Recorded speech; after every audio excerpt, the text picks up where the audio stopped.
자, 오늘 말씀으로 들어가겠습니다.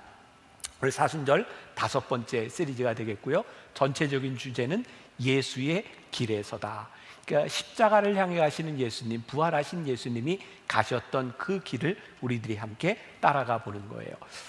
제가 설교하면서 가끔 그렇게 얘기하죠. 이건 묵상팀에서 나눠주셨습니다. 제가 설교 원고를 묵상팀에게 이렇게 주고 묵상팀들이 그 말씀을 읽고 어떻게 느꼈는지 제가 피드백을 받으면서 이 말씀을 함께 나누고 있습니다. 특별히 이번 시리즈는 그래요. 우리 한 권사님이 이 예수의 길에서다라고 하는 책과 이 설교문을 읽으면서 이런 이야기를 해줬어요. 헨리 나우엔의 책을 보면서 이게 주제들이 나와 있는데 기억하시는지 모르겠어요. 첫 번째 초대, 부르심, 그리고 도전, 대가, 뭐 이런 제목들 기억나세요? 오늘은 보상이라고 하는 주제예요.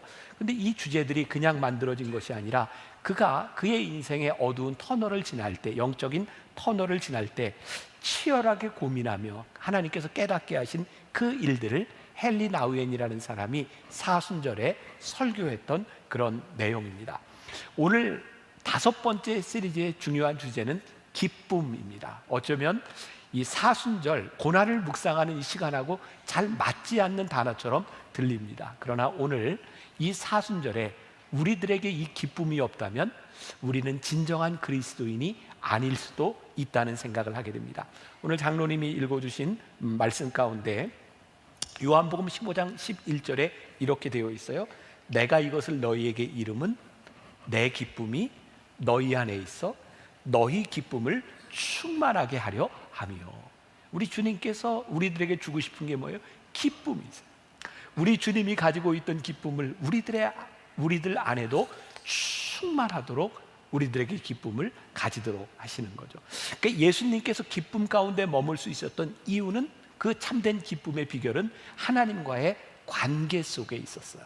제가 이제 풀어나가겠지만 오늘 제가 여러분들과 나누려고 하는 이 기쁨의 이야기는 우리의 환경과 조건에 대한 이야기가 아니라 하나님과의 관계 속에서 우리들이 느끼는 기쁨이에요. 지난주 말씀을 조금 리마인드 한다면 십자가를 이야기하면서 제가 그런 표현을 썼었죠. 주님의 십자가와 우리의 십자가를 잇대는 것. 자, 오늘 우리의 기쁨은 주님과의 관계 속에서, 하나님과의 관계 속에서 나오는 거예요. 그 헨리 나우엔의 책에 보면 이런 표현이 있습니다. 너희는 세상에 살되 세상에 속하지 않도록 부름받았다. 너희는 세상에 살되 세상에 속하지 않도록 부름받았다. 여러분, 우리 그리스도인의 삶이요, 위대한 것은요, 우리 그리스도인의 삶이 특별한 것은요, 우리가 다 같이 이 세상에 살지만 이 세상에 속하지 않았다는 거예요. 하나님과의 관계 속에서 우리의 삶을 찾지 못한다면 우리의 삶은 어쩌면 참 무의미할 수도 있겠다는 생각이 들어요. 예수님을 따르는 사람들에게 주시는 가장 큰 선물이 있다. 그게 뭐냐면 기쁨이에요. 또 헨리 나우엔은 오늘 이 5번째 주제, 이 보상이라고 하는 주제를 이야기하면서 하나님, 주님의 십자가와 우리의 십자가를 잇대고 살아가는, 우리의 십자가를 지고 가는 우리들에게 주시는 그 보상이 있는데 그게 뭐라고요? 기쁨이라고요. 그러니까 우리들이 십자가를 지고 살아가는데 우리들에게 주시는 그 기쁨을 누리고 살아가는 것, 여기에 우리의 신앙의 진리가 있는 거죠. 기쁨의 정체는 무엇일까요? 저는 기쁨은 우리들에게 새로움으로 우리들에게 주시는 도전이라는 생각을 합니다. 또 헨리 나우엔의 표현 가운데 이런 말이 있어요. 해묵은 슬픔은 있어도 해묵은 기쁨이라는 말은 없습니다. 그래요. 슬픔은 해묵은 슬픔이 존재할 수 있어요. 그러나 기쁨이라고 하는 것은 늘 우리들에게 새로운 것이죠. 제가 참 이 말씀을 준비하면서 저에게 떠올랐던 단어 중에 참 좋은 단어가 있어요. 설렘, 환희, 기대. 우리가 아침에 눈을 뜨고 일어나는데 우리들의 마음에 설렘이 있어요. 기대가 있어요. 환희가 있어요. 하나님, 우리가 오늘 하루를 기쁨으로 시작합니다. 오늘 이 말씀은 저에게도 큰 도전이 되는 거예요. 하나님, 우리가 하나님을 믿고 살아가는, 십자가를 믿고 살아가는 우리들이 눈을 떴을 때에 오늘 우리들의 삶이 설레기를 원합니다. 제가 어제 새벽에 일찍 일어나서 제가 쓴 원고를 다시 가지고 이렇게 묵상하는데 저에게 떠올랐던 찬양이 하나 있어요. 저도 한번 제가 불러볼 테니까 틀리면 잘 커버를 해주세요. 주의 인자는 끝이 없고 그의 자비는 무궁하며 아침마다 새롭고 늘 새로우니 주의 성실이 금이라 성실하신 주님 아침마다 새롭고 늘 새로우니 주의 성실이 금이라 성실하신 주님. 새벽에 말씀을 묵상하는데 이 말씀이 확 들어왔어요. 아침마다 새롭고 늘 새로우니 주의 성실이 금이라 성실하신 주님. 이게 기쁨인 거예요. 아침마다 새롭고 늘 새로우니 우리들이 눈을 떴을 때 주의 인자하심과 성실함으로 인하여 우리들에게 기쁨이 솟아나는 것. 근데 실제 우리들의 삶에서는 기쁨을 느끼는 것보다는 두려움을 느끼며 살아갈 때가 많이 있죠. 여러분들에게도 어떤 두려움들이 있을 거예요. 헬리나 워렌 그 책에서 이 두려움을 느끼고 살아가는 사람들에게는 두 가지 행동으로, 두 가지 선택으로 나타난다, 이렇게 말을 하고 있어요. 첫 번째, 두려울 때 틀에 박힌 행동을 한다는 거예요. 저는 이 책을 읽으면서 이런 이해를 했어요. 하나님, 우리가 하나님을 믿으며 살아갈 때 기쁨을 누린다고 하는 증거는 무엇일까요? 우리들이 두려움으로 인하여 이렇게 틀에 박힌 삶을 살아가는 것이 아니라 늘 새로운 도전이 있는 거예요. 주님이 우리들에게 함께 하심으로 인하여 우리들의 이게 둥지를 떠나서 새로운 도전을 하게 되는 것, 이것처럼 큰 기쁨이 어디 있을까요? 두려움은 늘 우리로 하여금 안전을 생각하게 하고 안전을 선택하게 하죠. 우리는 안전을 위해서 어떤 일을 할까요? 경제적으로 우리들이 모으는 일을 해야지, 또 내 안전을 위해서 방어해야지, 또 내 안전을 위해서 늘 염려하는 거예요. 그러니까 우리들이 두려움으로 인하여 틀에 박힌 행동을 하고 있을 때 우리들의 삶에서 기쁨을 찾기가 참 힘든 것이죠. 여러분들이 하나님을 믿으면서 기쁨을 잃어버렸다면 어쩌면 이 두려움으로 인하여 여러분들이 지금 틀에 박힌 행동을 하고 있을지도 몰라요. 얼마 전에 제가 TV를 보는데 이 원자폭탄, 원폭이 만들어지게 된 배경에 대해서 이야기를 하는 걸 보게 되었어요. 2차 세계대전 중에 이 원폭을 먼저 만들려고 시도했던 건 독일이었어요. 그 유명한 아인슈타인이 그것을 알고 미국의 대통령에게 몇 번 편지를 씁니다. 그래서 미국이 먼저 원자폭탄을 개발하게 됩니다. 그리고 개발된 원자폭탄을 실제로 처음 사용한 게 어디냐면 나가사키하고 히로시마예요. 그리고 온 세계 사람들이 깜짝 놀랐어요.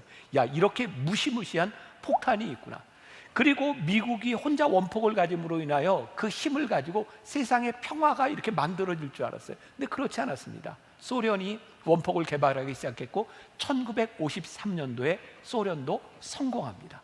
이제 양강 체제에서, 냉전 시대에서 이 둘이 딱 힘을 가지고 뭔가 이렇게 좀 평화가 올 줄 알았는데 그 이후에 영국, 프랑스, 이스라엘, 파키스탄, 인도, 이 모든 나라들이 핵을 소유하게 되죠.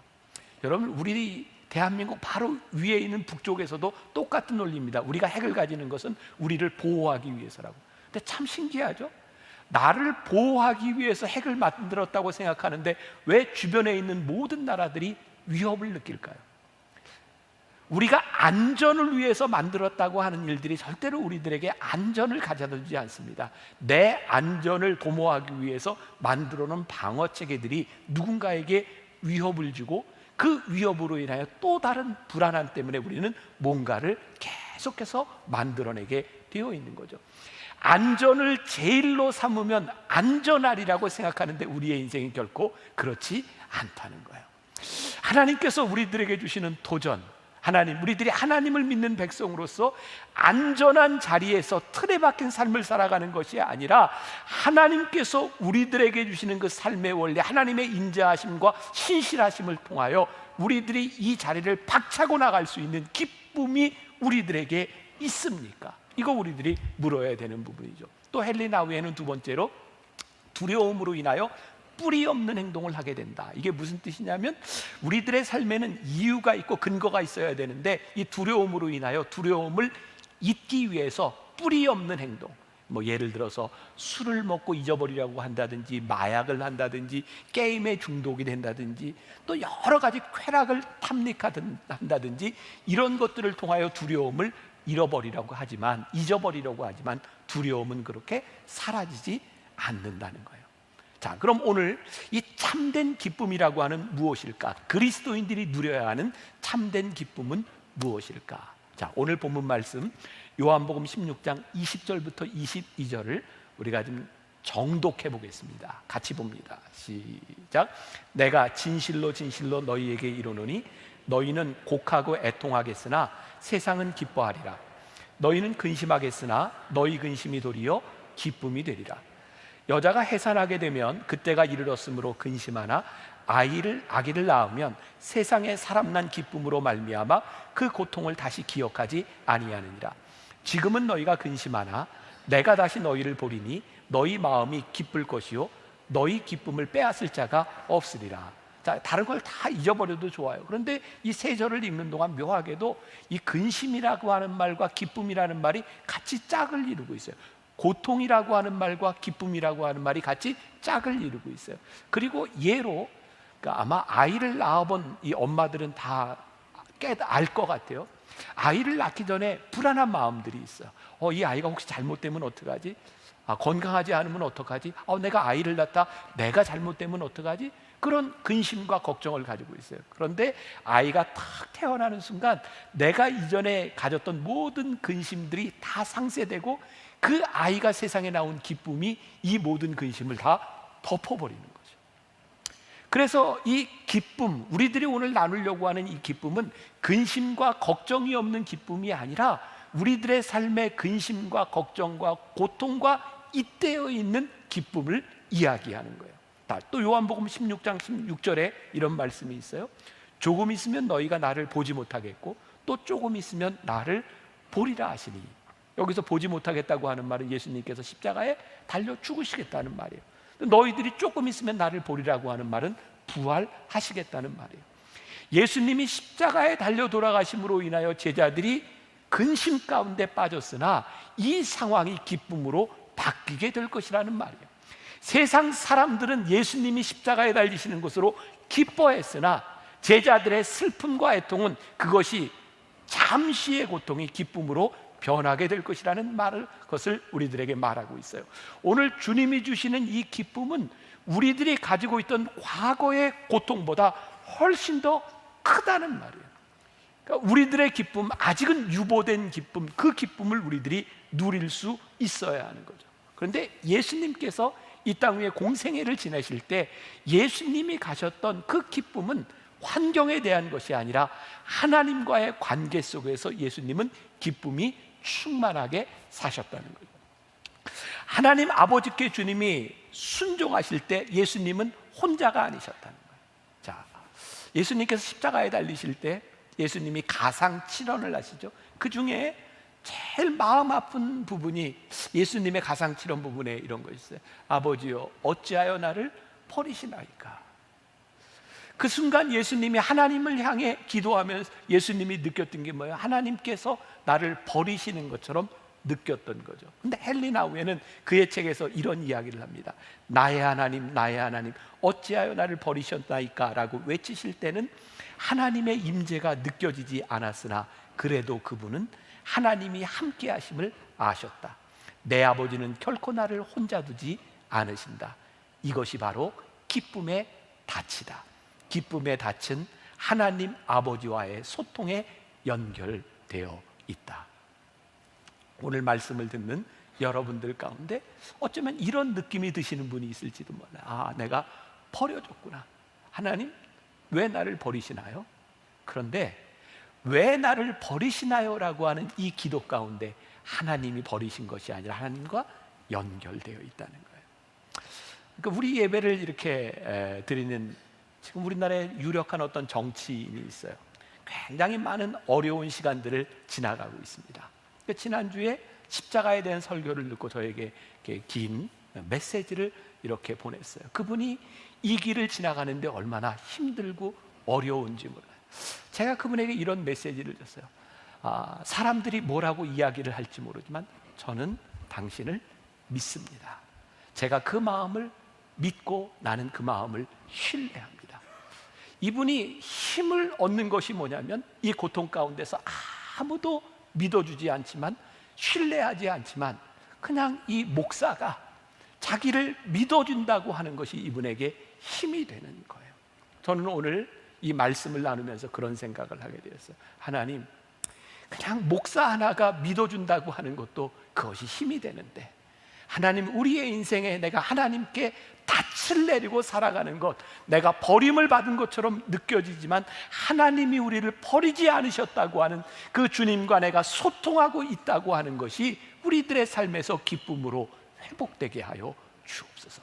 오늘 이 말씀, 누군가에게 이 기쁨이 회복되었으면 좋겠어요. 세상은 우리가 경험하는 슬픔이라고 하는 감정을 불행이라고 말하고, 기쁨이라고 하는 감정을 행복이라고 말할지 몰라요. 그래서 우리는 이 슬픔을 잊기 위해서 자꾸 행복한 순간들을 만들어내려고 노력하는지 모르겠어요.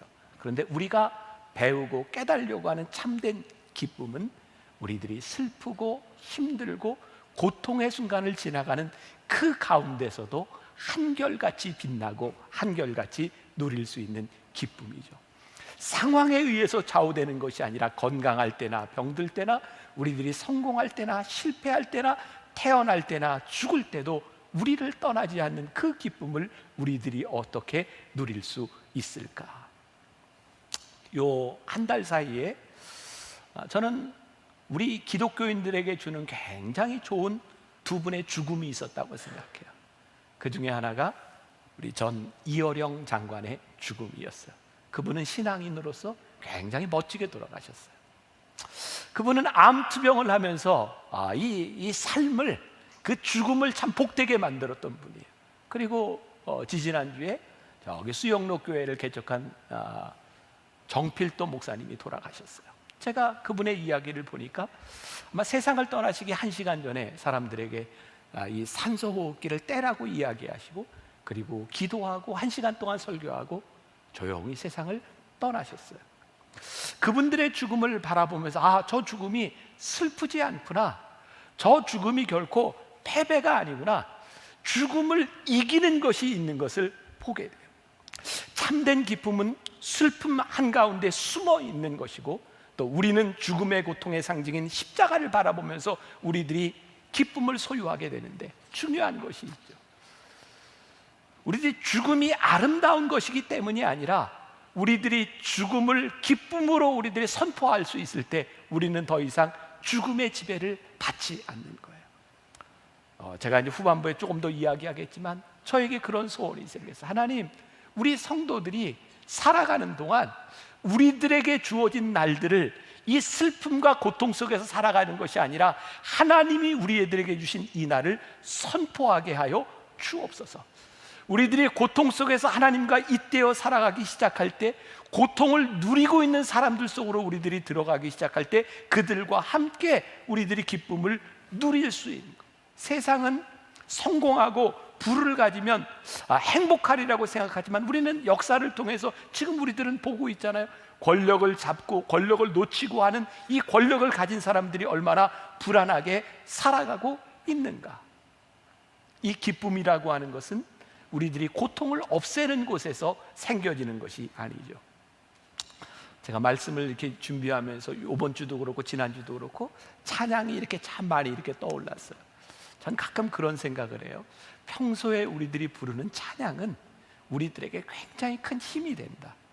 여기가 목요 찬양 예배도 시작을 하는데, 여러분들이 찬양을 부르고 찬양의 삶을 살아가면 여러분들의 인생의 중요한 순간순간마다 그 찬양이 여러분들을 붙잡아 줍니다. 이런 찬양이 우리 잘 아는 찬양이에요. 만왕의 왕 내 주께서 왜 고초당했나, 이 벌레 같은 날 위에 그 보혈 흘렸네. 십자가 십자가 내가 처음 볼 때에 나의 맘의 큰 고통 사라져. 오늘 믿고서 내 눈 밝았네. 참 내 기쁨 영원하도다. 보세요. 십자가 십자가 내가 처음 볼 때에 나의 맘의 큰 고통 사라져. 오늘 믿고서 내 눈 밝았네. 참 내 기쁨 영원하도다. 십자가를 보는데요, 십자가 앞에서 내 눈이 밝아져서 참 내 기쁨 영원하도다. 우리가 그동안 신앙생활을 하면서 이렇게 잘못 배운 게 있다. 우리들은 그런 이야기를 참 많이 들었어요. 예수를 믿으면 잘 될 것입니다. 맞아요. 예수 믿으면 잘 될 것이에요. 그런데 우리들이 잘 된다고 하는 것을 어떻게 생각을 했냐면, 우리들의 삶에 고통도 없고 근심도 없고 슬픔도 없고 잘 될 것입니다. 근데 진짜 이 십자가의 신앙은요, 그게 아니에요. 우리들이 십자가를 지고 우리들의 인생의 고통과 죽음과 이 어떤 골짜기를 지나갈지라도 우리들이 잘 됩니다. 그것은 기쁨이 있기 때문입니다. 우리들이 누리는 잘 된다고 하는 이 기쁨은 우리들의 삶의 어려움과 고통과 죽음의 위협 가운데서도 우리들에게 주시는 거죠. 헨리 나우엔이 오늘 그 예수의 길이라고 하는 이 책을 쓰면서 이 챕터에서 했던 말 중에 저에게 하나 딱 떠오른, 정말 와 닿는 말이 있었어요. 그게 뭐냐면 경축, 셀러브레이션이라는 말이었어요. 이렇게 이야기를 했더라고요. 지금 우리들이 지나가고 있는 이 일, 우리 인생의 이 시간들을 하나님의 날로 우리들이 고백하는 순간 우리는 그 시간을 우리들이 경축할 수 있습니다. 자, 지금 이 말이 어떤 분들에게는 굉장히 힘들 거예요. 목사님, 내가 얼마나 힘든지 아세요? 내가 얼마나 아픈 줄 아세요? 그런데 그 아프고 그 힘든 이 날을, 이게 주님의 날입니다 라고 우리들이 선포하는 순간 우리들이 그 날을 경축, 셀러브레이트 하게 될 것이라는 거예요. 이 부활이라고 하는 책이 재작년에 나왔어요. 이용규 선교사님 그리고 이 김상철 영화 감독이 쓴 책인데, 거기에 이런 내용이 나와요. 부활에 대한 분명한 확신 없이 십자가를 지는 삶은 불가능합니다. 부활을 확실히 믿었던 제자들을 모두 순교했습니다. 예수님이 잡히시던 때에 그들 모두 도망갔고 베드로는 배신까지 했지만 부활을 목격한 후에는 전부 죽음의 길로 걸어갔습니다. 만약 부활이 일어나지 않았더라면 그들은 뿔뿔이 흩어졌을 것입니다. 초대교회 성도들은 로마의 화려함과 카타콤 중 어느 세계를 선택해야 하는가라는 질문 앞에서 부활 없는 화려함보다 부활과 함께하는 어둠을 택했습니다. 그것이 가장 좋은 선택이라는 게 믿어졌기 때문입니다. 우리에게 부활은 단순히 다시 살거나 영원히 사는 게 아니라 하나님과 연합된 관계 안에서 영원히 함께 거하는 것입니다. 그래서 부활은 죽음 이후에 경험하는 것이 아니라 이 땅에서 연습하며 살아가는 과정을 포함하고 있습니다. 지금 우리들이 지나가고 있는 이 시간이 하나님의 순간입니다. 그리고 우리들이 고통을 경축한다고 하는 것은 고통이 선해서가 아니에요. 그 문제를 통해서 우리들이 기도하고 함께 우리가 떡을 뗄 수 있고 하나님과 연결될 수 있기 때문에 우리들이 그 고통의 순간들을 경축하는 거예요. 오늘 여러분들이 지나가고 있는 그 힘든 시간들을 우리들이 셀러브레이트 할 수 있는 것, 하나님의 시간입니다. 바로 그 시간에 우리들이 하나님과 연결되기 때문이죠. 여러분, 죽음을 우리들이 경축한다고 하는 것은 죽음이 바람직하기 때문이 아니에요. 하나님께서 우리들에게 죽음을 허락하실 때, 오, 하나님이 나에게 죽음을 허락하셨습니다라고 받아들이는 것은 죽음이 바람직하기 때문이 아니라 우리가 그렇게 선포하는 순간 우리들이 죽음의 지배를 받지 않기 때문이에요. 여러분, 이것이 얼마나 놀라운 일입니까? 저와 여러분들 모두 죽을 겁니다. 근데 죽음의 순간에 우리들이 패배자로 서 있는 것이 아니라 하나님께서 우리들에게 허락하신 죽음입니다. 이 날을 우리들이 경축하고 셀러브레이트 합니다 라고 말할 때 우리는 죽음의 지배를 받지 않는 거예요. 와, 이게 놀라운 우리 신앙의 진리인 것이죠. 고통이 선하기 때문이 아니라, 죽음이 선하기 때문이 아니라 하나님께서 우리들에게 허락하신 그날을 경축하는 것, 이것이 얼마나 놀라운 일인지 몰라요. 자, 제가 오늘 말씀을 준비하면서 읽은 책 가운데 그냥 별것 아닌 것 같은 이야기인데 저에게는 굉장히 이렇게 감동이 돼서 여러분들과 좀 이렇게 나누어 보려고 해요. 이 헨리 나우엔이라는 사람이 페루에서 빈민들과 함께 사역하던 때 방이 따로 없어서 옥상에 침대를 놓고 생활을 했습니다. 비는 잘 오지 않지만 늘 흐린 날씨였던 페루에서 몇 달을 지내고 다음 주에 떠납니다 라고 말을 했을 때 아무도 신경 쓰지 않는다는 생각을 했습니다. 마침내 토요일 아침에 내가 이제 1시간 후면 떠납니다 라고 했더니 그들도 내 가방을 보고는 정말 가는구나 생각했어요. 그때 어머니 소피아가 어린 조니에게 푼돈을 주자 아이는 가게로 달려갔고 이미 정오가 되어 버스 시간이 30분도 채 남지 않았기에 불안했어요. 조니는 큰 코카콜라 한 병과 과자 2개를 들고 돌아와 파티 시간이에요 라고 외쳤어요. 그러더니 그 집에 하나뿐인 잔에 콜라를 부어 돌아가면서 한 모금씩 마시게 했어요. 이어 과자를 잘게 쪼개 모두에게 나누어 주고 13살 소년과 파블리토는 음악도 있어요 라고 하더니 어디서 났는지 모르지만 지직거리는 낡은 녹음기를 가져왔어요. 아이가 음악을 틀더니 우리 춤도 추어요 라고 말했어요. 12시 15분에 집을 나서야 하는데 정오에 파티가 벌어진 거예요. 콜라 조금과 과자 조금, 춤 조금으로 이루어진 파티였어요. 그들과 웃고 또 웃으며 작별 인사를 나누었는데 그리고 나서 그들은 내 가방을 들고 버스 타는 곳까지 함께 배웅해 주었어요. 우리는 헤어지는데 한참 걸렸습니다. 그리고 나는 방금 우리가 성찬식을 했음을 깨달았어요. 그들은 나에게 기쁨을 가르쳐 주었으니 얼마나 귀한 선물인가요? 나는 그들의 가난과 여러 어려움과 건강 상태에 대해 알고 있어요. 현실은 냉혹했고 많은 도움이 필요했어요. 그런데 그 와중에도 그들은 기쁨을 잃지 않았어요. 우리들이 생각하는 이 기쁨은 어떤 풍족함에서 누리는 것이 아니라 우리들이 함께 그 자리에 임하며 우리들이 누릴 수 있는 기쁨이 있어요. 저에게 떠오른 게 6.25 때 6.25가 지나고 우리나라에 얼마나 많은 전쟁 고아가 있었어요. 그래서 만들어진 단체가 월드 비전이에요. 바피어스라고 하는 종군 기자에 의해서 우리나라 고아들을 돌보는 그 단체가 만들어졌어요. 저에겐 그런 상상이 되는 거예요. 그 못 사는 나라 이 한국 땅에 그 고아들을 돌보기에 왔던 그들 가운데 있었던 그 기쁨은 무엇일까?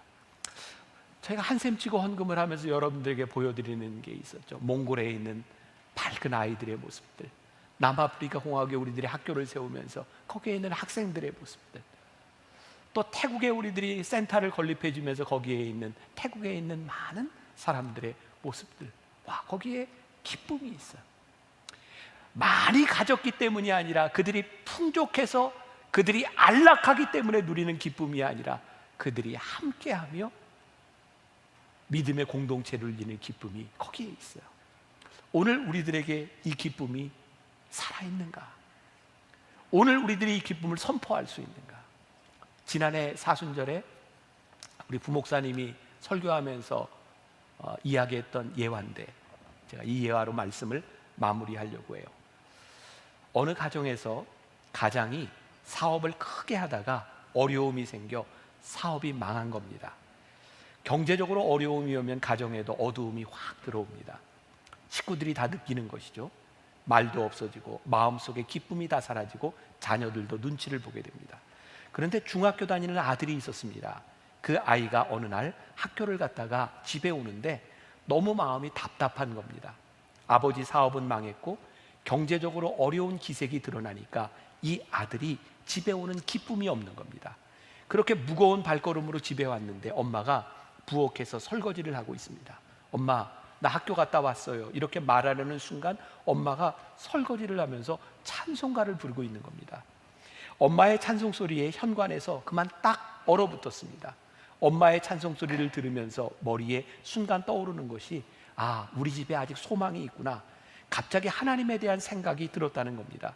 어릴 때부터 부모님을 따라 교회를 다녔지만 하나님에 대해 깊이 생각해 본 적이 없었는데 그날 찬송을 들으면서, 아, 하나님이 우리 집을 지키시는구나, 그런 믿음과 마음이 들었다는 겁니다. 그런 후에 자기 방에 들어가서 책상에 앉아서 바로 기도했습니다.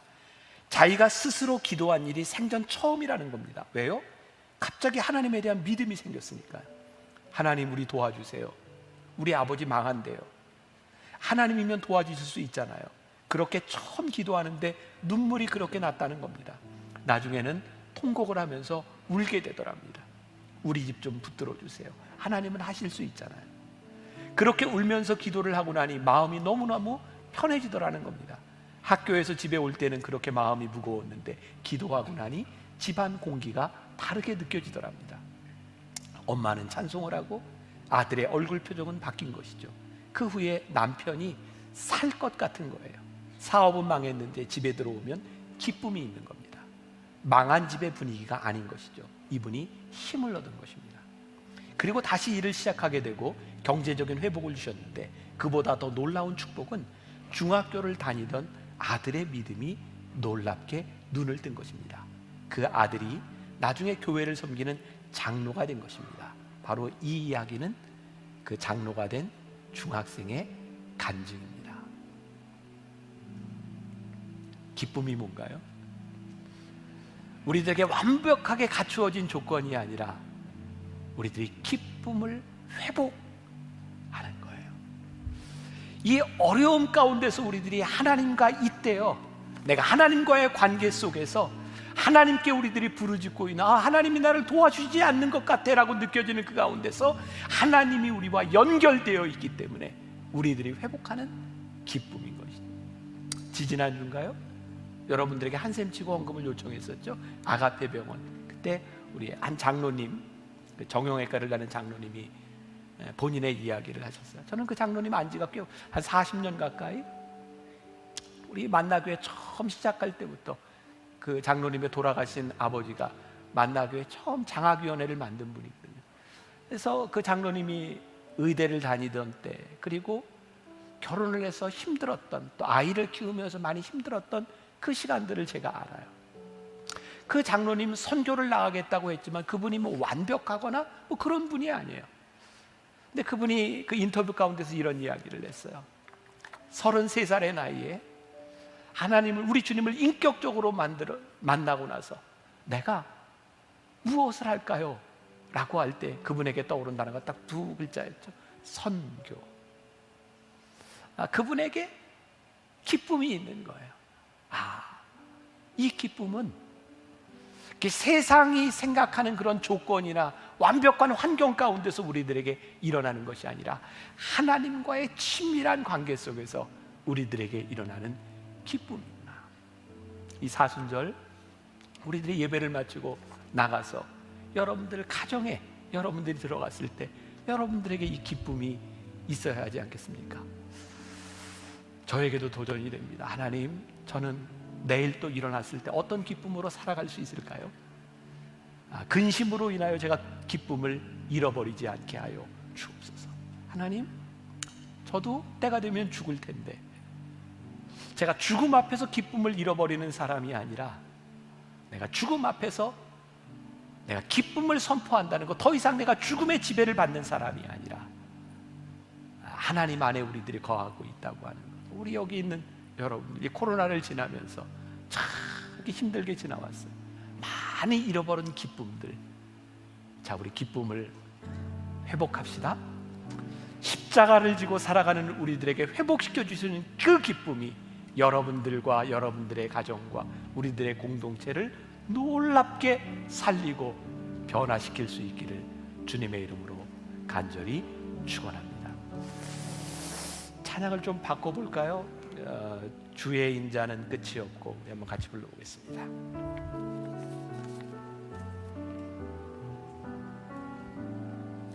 주의 인자는 끝이 없고 그의 자비는 무궁하며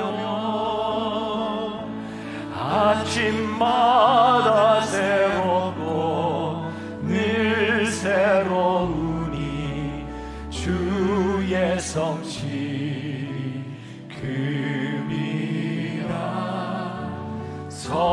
성실하신 주님. 주의 인자는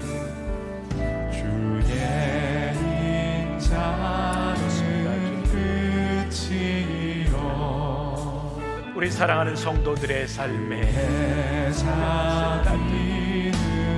주의 인자하심과 주의 자비하심이 우리 가운데 있음으로 인하여 아침마다 새로운 힘이, 아침마다 새로운 우리들에게 있기를 소원합니다. 주의 성실, 주님, 이 고통 가운데, 죽음의 위협 가운데 우리들이 이 날이 주의 날임을 선포하게 하여 주시옵소서. 더 이상 우리의 스스로가 지배하에 있는 것이 아니라 늘 새로우니 주의 성실,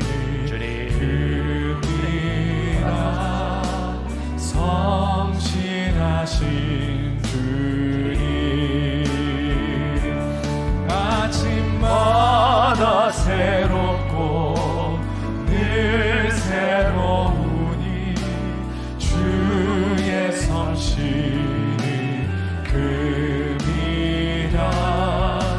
성실하신 주님. 아침마다 새롭고 아침마다 새롭고 늘 새로우니 주의 성실이 금이라. 성실하신 주님. 주님, 우리가 기쁨을 잃어버리고 살았습니다. 하나님을 믿으면서도 우리의 마음에 염려와 괴로움, 고통이 우리들의 삶을 지배할 때가 많이 있었습니다. 기쁨은 염려와 고통이 없는 곳에서 솟아나는 것이 아니라 그 가운데서 하나님의 날을 선포하며 하나님의 순간을 선포하며 우리들이 기쁨을 회복하는 것입니다. 주님, 이 세상으로 나가는 당신의 사랑하는 백성들 가운데 이 기쁨이 살아나게 하여 주옵소서. 더 이상 고통과 근심과 슬픔과 죽음의 지배하에 있는 사람들이 아니라 우리 하나님과 잇대어 하나님과의 관계 속에서 우리들에게 주시는 충만한 기쁨을 고백하게 하여 주옵소서. 지금은 우리 주 예수 그리스도의 은혜와 하나님 아버지의 무한하신 사랑과 성령의 인도하심이 충만한 기쁨으로 이 세상을 향해 힘차게 나아가는 당신의 사랑하는 모든 백성들 위해 지금부터 영원까지 함께 하시기를 간절히 축원하옵나이다. 아멘.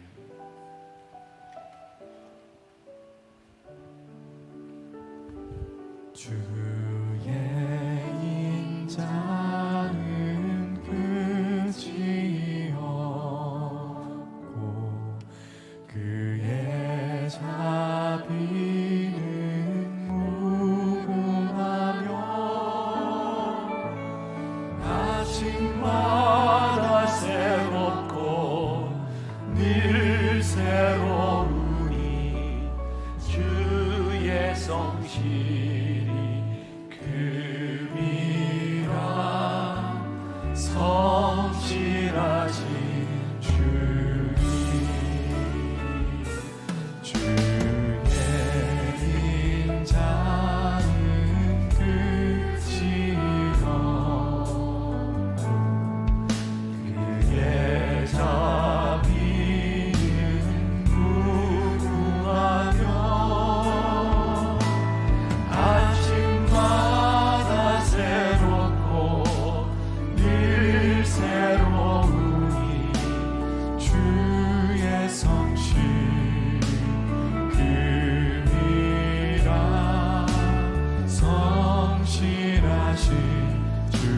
아침마다 새로운 것 아침마다 늘 새로우니 주의 성실 예수를 함께 하시네. 그이라 성실하신 주님 고단한 인생길 힘겨운 오늘도 예수 내 마음 아시네 지나간 아픔도 마주할 세상도 예수 내 마음 아시네 하루를 살아도 기쁨으로 가리 예수 늘 함께 하시네 후회도 염려도 나 온전히 맡기리 예수 늘 함께 하시네 믿음의 눈 들어 주를 보리 이 또한 지나가리라 주어진 내 삶의 시간 속에 주의 뜻 알게 하소서 하루를 살아도 기쁨으로 가니 하루를 살아도 기쁨으로 가리 예수 늘 함께 하시네 후회도 염려도 온전히 맡기리 예수 늘 함께 하시네 믿음의 눈 들어 주를 보리 이 또한 지나가리라 주어진 내 삶의 시간 속에 주의 뜻 알게 하소서 눈 들어 주를 보리 이 또한 지나가리라 주어진 내 삶의 시간 속에 주의 뜻 십자가 내가 처음 볼 때